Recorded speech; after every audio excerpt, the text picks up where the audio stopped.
23. And the Lord spake unto Moses, saying, Speak unto the congregation, saying, Get up, you get you up from about the tabernacle of Korah, Dathan, and Abiram. And Moses rose up and went unto Dathan and Abiram, and the elders of Israel followed him. And he spake upon the congregation, saying, Depart, I pray you, from the tents of those wicked men, and touch nothing of theirs, lest ye be consumed in all their sins. Here we see that God spoke to Moses, telling Moses to go speak to the people. And he was telling them, to come to him and just to really find out what's going on with it. But they decided they did not want to come to him to appear. So Moses decided, not Moses, God decided that he would go tell Moses to go where they are. Sometimes we think we can hide, but we can't hide. God knows where we are at all times, knows what we are doing at all times. So Moses goes to Korah,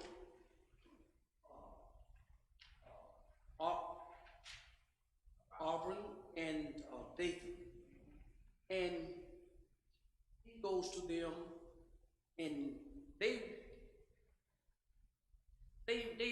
refuse to just. They were defiant. They didn't want to do what Moses said that God told him to do. So when Moses, he spoke to the people, telling the people to get from around Korah and his followers, because he was going to set an example. So he told them that, and the people kind of got away from them. They didn't want to feel the wrath of what God was going to do to Korah and his followers. So when God spoke to the people, he always speaks through Moses. He didn't go to nobody else because he had Moses back. Moses knew that God had his back, and he was confident in that he had his back.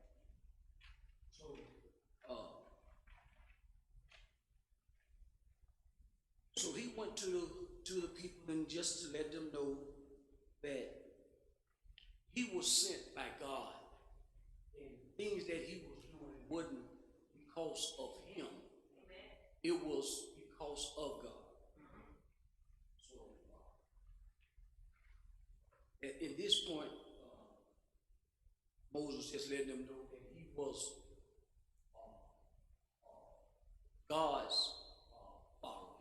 He wasn't following the people itself or what they want him to do. Are there any comments? Yeah, brother teacher, what you saying is right, but these people know that Korah and Abide and all of them, they already know that God has already spoken through Moses.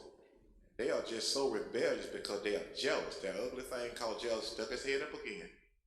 They wanted God to speak through them, and God already knew who he was going to speak through because he had a chosen one, which was Moses.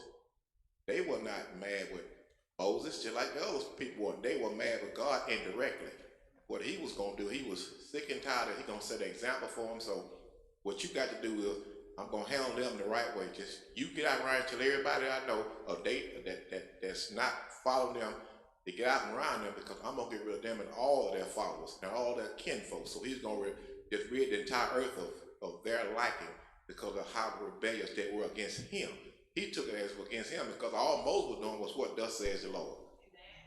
Okay, thank you. You know, they knew that it wasn't Moses that was saying it, but they didn't want to go and say, God said it. They still want to do what they wanted to do. So this is what happens when you try to do things of your own, and God did not tell you. Also, Brother Teacher, we look at the fact that sometimes it seems we can never learn from our mistakes. Over and over again, God has repeatedly shown that Moses was his chosen leader to the whole congregation.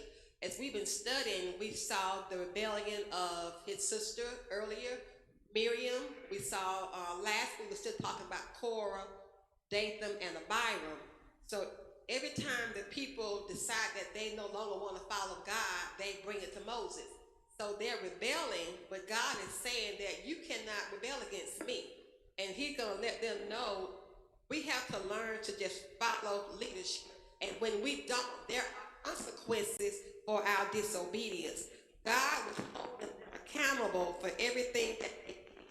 He told them that, Moses is my chosen leader. Moses told them last week, you put too much on yourself. I do what God told me to do. And if everybody would just do what God told them to do, everything will work a little bit more smoothly. And it goes back. So verse 22, Moses prayed for all of the congregation of Israel that they don't fall for these three people that's trying to lead them astray. And what does God do? Well, go tell them, basically, either you're on my side or you're on their side. You can stand around them if you want to, but it's going to go down over here. So go let them know, make a decision now.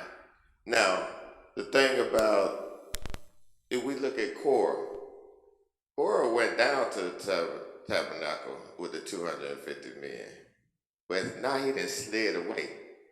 He kind of seemed, it's like felt like, all right, it ain't going right up here. Let me go back to the two guys that I know on my side and get around our families and things like that. But you still, like you said before, you can't run from God. No, he didn't see it going well for him at the tabernacle, so he tried to go back to the guys that he knew was on his side. But God gonna come bring it to you, no matter where you at. You can't hide from God. God is all seeing and all knowing. So he gonna get you sooner or later. He said he's gonna get you. Gonna get you sooner or later.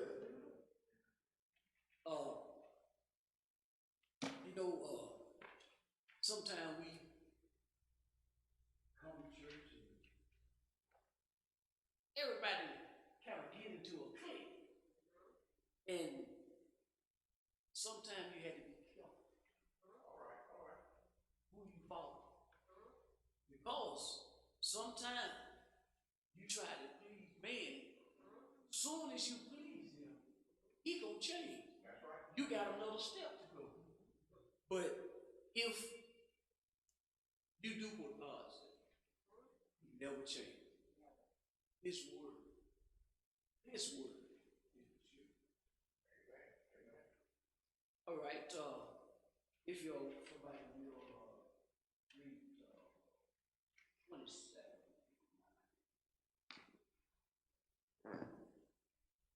27. So they got up from the tabernacle of Korah, Dathan, and Abiram on every side. And Dathan and Abiram came out and stood in the door of their tents, and their wives, and their sons, and their little children. And Moses said, hereby ye shall know that the Lord has sent me to do all these works, for I have not done them on my own hand. If these men die the common death of all men, or if they be visited after the visitation of all men, then the Lord has not sent me. So here Moses go to their tent.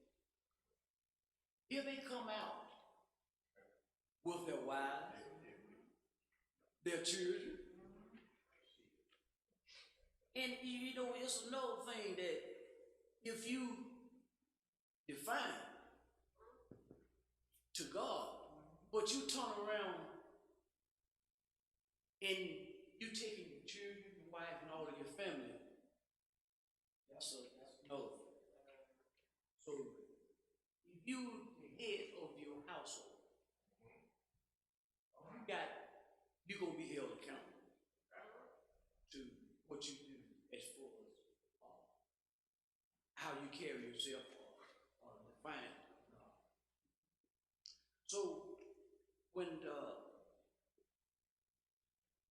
they went to the tent, they came out, defined to please God. He said, "Yes, Moses." They didn't care what he say or nothing. But but Moses, he stood his ground. Moses stood beside them and to let them know that God sent him. All the stuff that he had done, it wasn't because of him. It was because of God himself.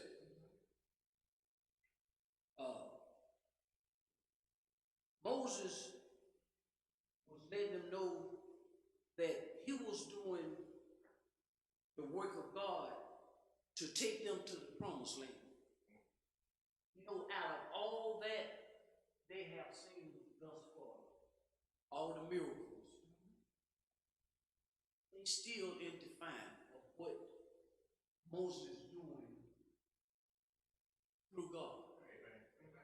And I don't understand. They see it, you know, look how far they came. Who could spread the seed? You know, you still ain't found nobody else to do that. To this day, you know. So you know, it's just I really don't understand that. What was the reason why they didn't want to just admit that Moses was doing God's work? So, brother teacher, I think it's good for us to remember their history. This particular incident started when, again, the people said, well, we all chosen. Why you the only one can talk to God? You did that on your own. But they forget. When they first went to Mount Sinai, God was making himself appear and was going to speak to the whole congregation. They got scared. They said, Moses, you talk to God for us. You be the go-between. They forget that not only did God pick Moses, but they picked Moses to be the liaison. But then they spend all their time after that being jealous and envious of his position and his power when, yes, God gave it to him, but they co-signed. How many times do we elect a leader and do everything we can after they're the leader to start talking about them and pulling them down and saying, I don't know why he or she is all that, why they think they can do this, when we are the ones that put them there. At some point, we thought they could do it. But then we get mad when they start doing it. That's all these people doing. And I bring it up, that point up, because we do the same thing. We'll elect the pastor, we'll elect the mayor. As soon as they start doing something, well, that ain't how I would have done it, but you ain't want to be the leader. Also, brother teacher, we look at the fact that they were trying to circumvent God's authority. They believed that Moses was leading the people to their demise instead of to the promised land. Yet they did not know that in their journeys, God was leading them around because they were his chosen people. They were a holy nation. But he had to prepare them mentally to go into the promised land. So that was why the journey was taking so long. God was trying to purify them, to let them know that I am the only God you will ever need. Everything that you need, you come to me for. Every time they have a need, God provided. So God was just showing them that I am the God. I am God.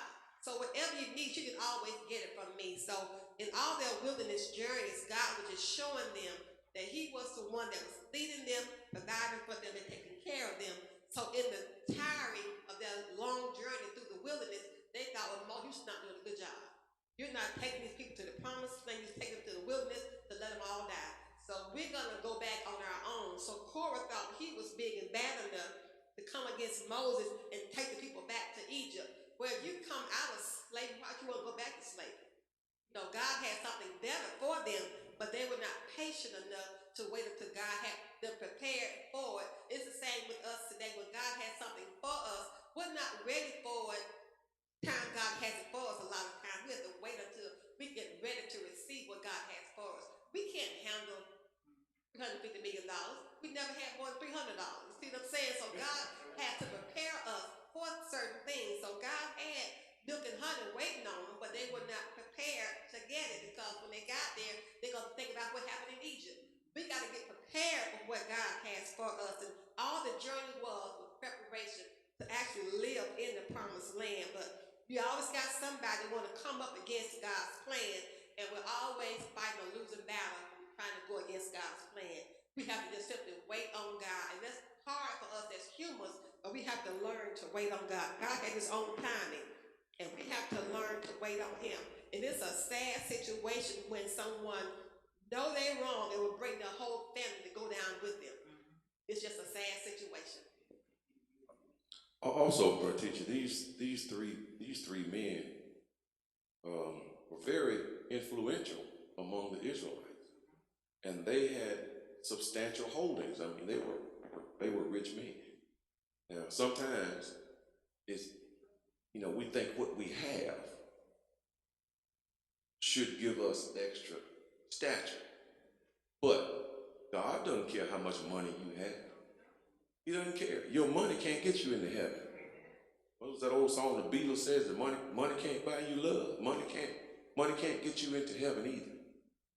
So maybe, in my mind, I'm just wondering if they thought all of their holdings and all of their influence among the Israelites would help them out with God.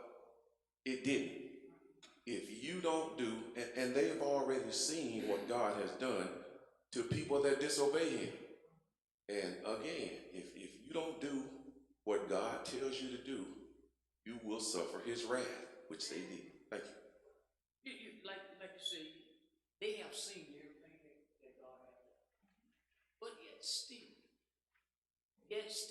they want to do what they want to do. So, they had to suffer. And this made me think the way they came out from their tents. That show of pride. So it kind of felt like, okay, Moses, you called us to you, but we didn't go. But Moses came to him, came to them, and now they're walking out their tents like, okay, now you on our territory, now you on our turf. Now what you gonna do? But what they really didn't realize was they wasn't going against Moses. They weren't going against Aaron. They weren't going against the elders. They were going against God. And God's turf is all this. So no matter where you standing at, you on God's turf. And Moses simply told them, I didn't do this on my own. I didn't come up with all this. God gave me all this. God led me to all this. So you're not going against me. Moses basically told them, you're going against God right now, because he's the one that did this, that's led me to do this. It wasn't on my own, man. I didn't come up with all this. I couldn't.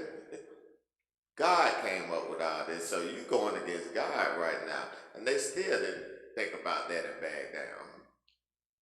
Brother teacher, I think there's also a lesson for us about, you kind of hinted at this, there's a lesson that's for us about sticking with our family wrong. Because Korah and Dathan and Abiram, them and their families were destroyed. And people would say, well, why is God being cruel, taking out the kids and all that? We don't know how old they were, but we do know Moses told the people, told the whole congregation, get away from those men.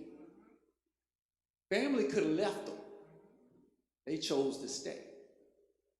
Just because mama, daddy, auntie, grandma says something, if they going against God, you have got to have the strength to separate yourself. And that's a lesson that too many of us have failed to learn. We let friends and family lead us down the wrong path when we know it's wrong. And we say, well, I got to stick with my family. I'm sorry, I love my family, but I ain't going to jail for none of it. You know, I like what Minister Brown said when he said when they stepped out, it's like, okay, Moses, you on my turf now. They could not have been more wrong. All of this is God's turf. And their fate was already sealed when Moses showed up. Once again, we see people want to take ownership of something that don't belong to them. They felt like Moses, because this is ours, we can defeat you. They don't understand God has ordained you, has a plan. Okay, God is going to equip you. You can't once again be defeated. But we also have to understand God had a plan for all of them to go to the promised land. But because God got a plan for you, where people make a mistake don't mean you automatically going to get there. Only way you're going to get there is by following the direction and instruction of God. That's why we have the Bible. It gives us instruction. It gives us do's and don'ts. It gives us how to do it and what not to do. But until we follow that, yeah, God got a plan for you. Everybody said, well, God knows the plans he has for you. Yes, he know it and you know it. But are you going to make the choice? Follow his direction. Plan. So we see now they're making the choice. No, we ain't going to do this. But it's because they looked at Moses as a normal man. By now, they have enough evidence to know this ain't the Moses we know. This is the Moses that God ordained. Thank you. You know, in the church today, sometimes we don't like what the pastor has to say or what he's doing. We'll go against it. And we'll try to put other people against it. But you got to remember, the pastor was there. He was sent by God. God telling him what to do. He's not doing it on his own. God is telling him what to do. So that's just another example of what they was going through, and it's kind of doing the same thing, now. Any more comments? Someone reads, But if the Lord make a new thing, and the earth open her mouth, and swallow them up, with all that are pertaining upon them, and they go down quick into the pit, then ye shall understand that these men have provoked the Lord. all right. So Moses, he just came out and said, and knew that the Lord was going to back him up. He said that if these men die, just regular cause of death, then they would know that the Lord didn't send him. But if the Lord open up the land, they fall into the pit, then you would know that God sent him. They didn't come in. Oh yeah, it's kind of, you got to comment on that one. Think about it.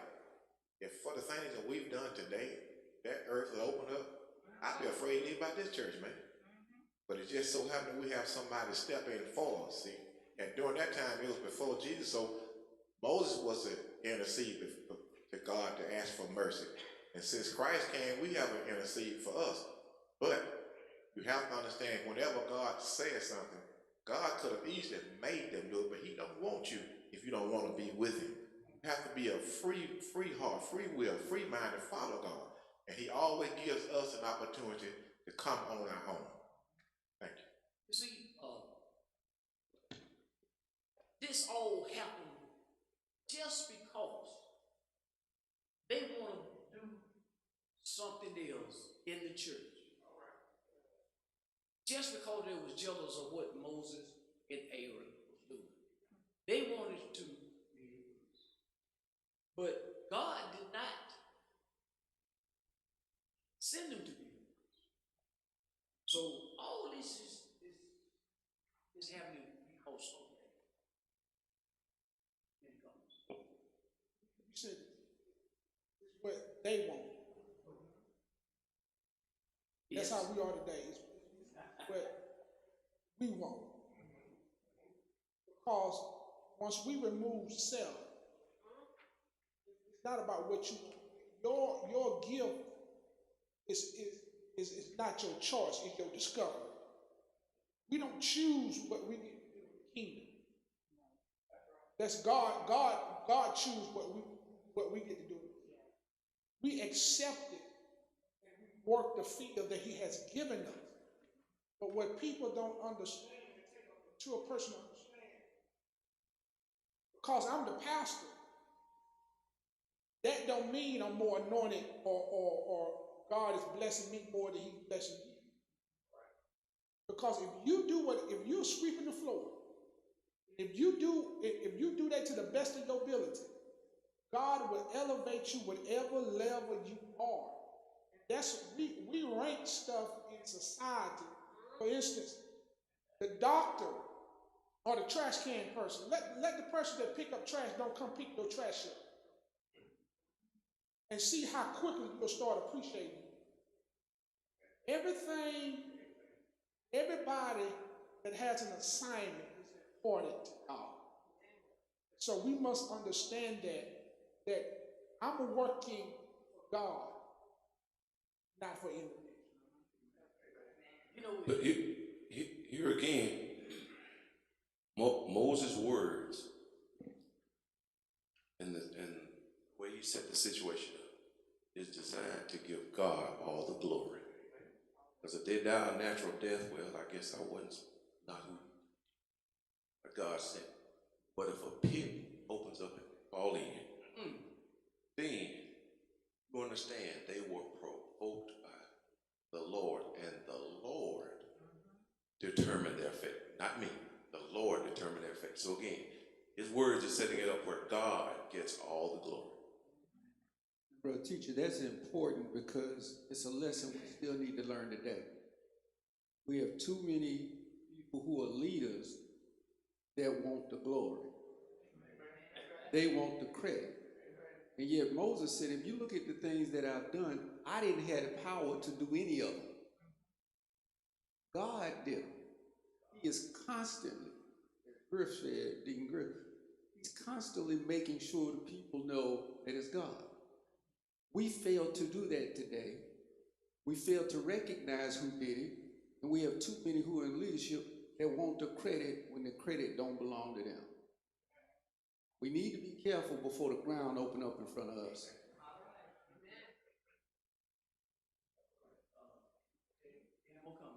Yeah, one thing that I kind of caught, when it said, that punishment, it said, open her mouth and swallow them up with all that pertain unto them.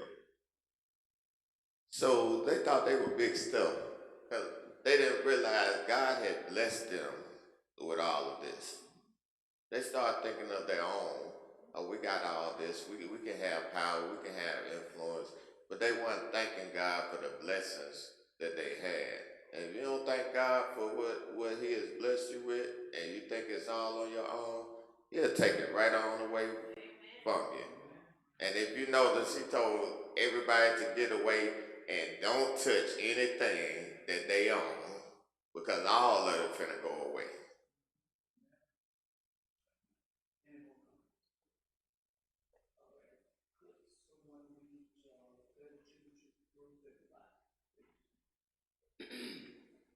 Verse 31, and it came to pass, as he had made an end of speaking all these words, that the ground clave asunder that was under them, and the earth opened her mouth and swallowed them up, and their houses, and all the men that appertained unto Korah, and all their goods.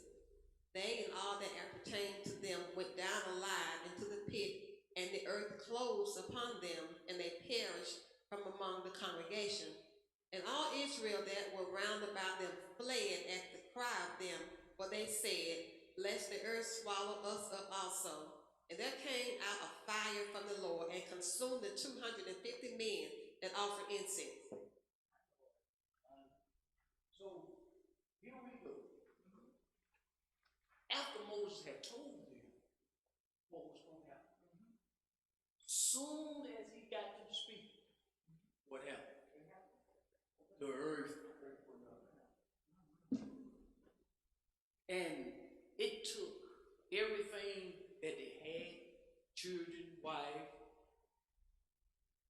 anything around them, even their 250 men to follow us. I wouldn't want to be. Because today it's scary. Right now.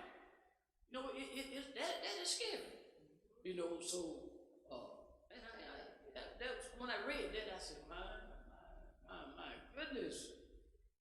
But you know, that's just something else when you don't obey God, when you try to do things on your own. And then, you know, we think that what we do in church, that it's not important. Everything you do in church, everybody in church here that does something in church, it's important. There's no non-important people in the church. Everybody has a reason to be here. They have their own thing to do. And if you stick with that, God will bless you. He will bless you. For teacher, I looked at when you said the ground opened up in verse 32. So I guess that was the first sinkhole that we could call a modern day sinkhole, and it swallowed all of them up, everything that they had. So judgment came quick and sudden. And it puts me in the mind of when Christ comes back, it's going to be so quick, at the twinkling of an eye, he'll be here and everything will be gone, flashed away. So we have to be ready at all times, but we have to also keep ourselves humble before God, so that he can use us, and that we don't have pride to rise up in us and think that we're more than what we are, because without God, we would be nothing. But it's just an example of how quick judgment can come when we are on the wrong side of God. God was going to judge these people, and he judged them. Think of an eye. Earth opened up and took everything that they had and closed back up, so they couldn't crawl back out. So that's how quick judgment's going to come when Christ comes back for us. He said, the moment, at the twinkling of an eye, it's going to all be over. So we have to make sure that we are living in a way that is pleasing to God, humble and submitted to God, that our motives are pure, because God knows our heart. I might can hide something from you, but God knows my heart. He knows what I'm thinking every second of the day. So we have to make sure that only the pure in heart shall see God. So we need to keep our motives pure and keep our mind and ourselves focused on God, so that he can get the glory from our lives. It's a serious mistake that we can aspire to be something God has not called us to be. As Pastor said, we got to stay in our own lane. It's plenty to be done, and if you do it with excellence, it'll take all your time up. So there's no need to cover what somebody else is doing, what they have. God has what he has just for you, and can't nobody get it but you. We got to learn to stay in our place. Well, you know, he picked Elam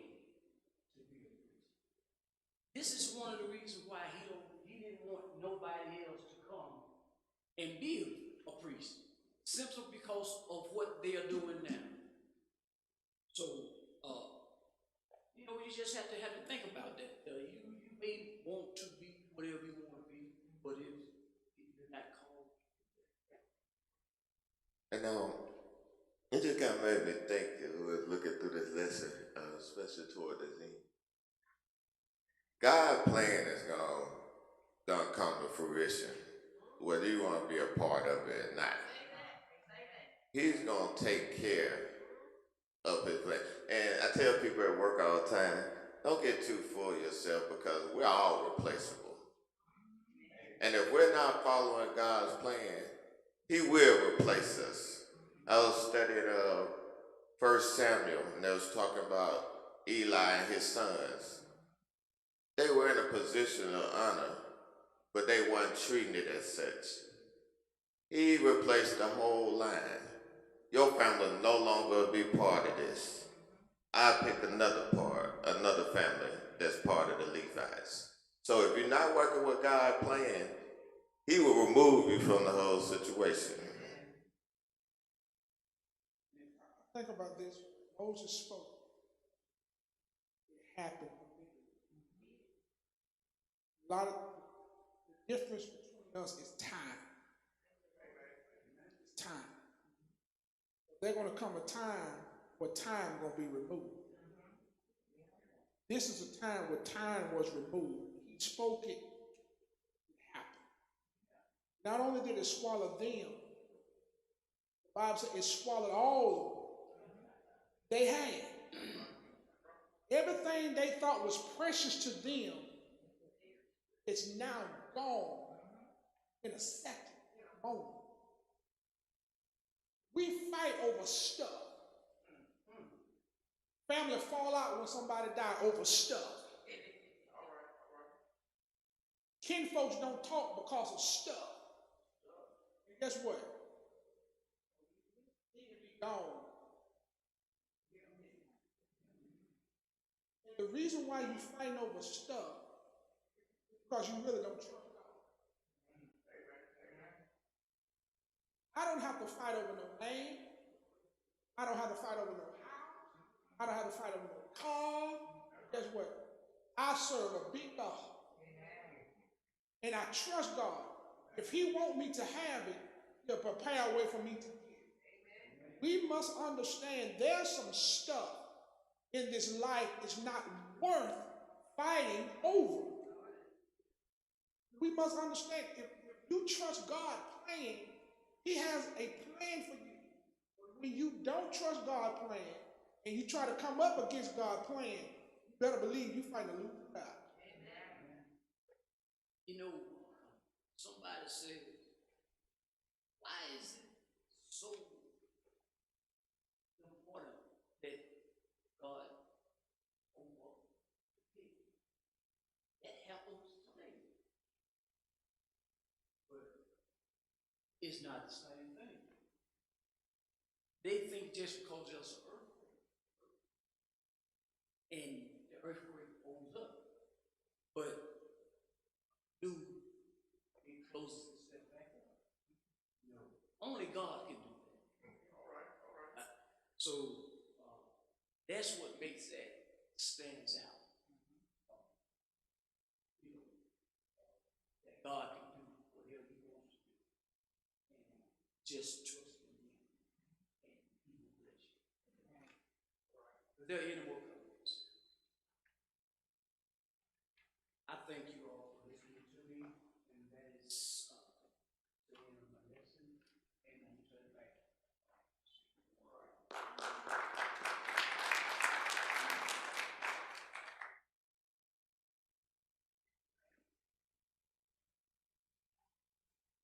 Amen. We certainly want to thank Deacon Hamilton for teaching our lesson this morning. I just want to review a couple of our practical points. Number one says, when we stand up for what is right, we can trust those who are loyal to the Lord to stand with us. Number two says, we collaborate with sinners, we are likely to become guilty in our actions. Number three, those closest to us often suffer the most for our sins. Number four, if we seek God's will, He will make it evident to us. Number 5, a person only has so long to turn to the Lord, then comes judgment. This should give us an urgency in evangelism. And number 6 says we should maintain a healthy fear of the Lord so we will be reverent and have a greater view of his mercy toward us. That is our lesson for this morning. On next week, we're going to continue in the book of Numbers, chapter 20, verses 1 through 13. Water from the rock. So that's another great lesson coming up next Sunday. We hope you'll go ahead and read the lesson and come back next Sunday ready to study the Word of God with us. In the meantime, come back at 9:45 for our morning worship service. We love you and God bless you.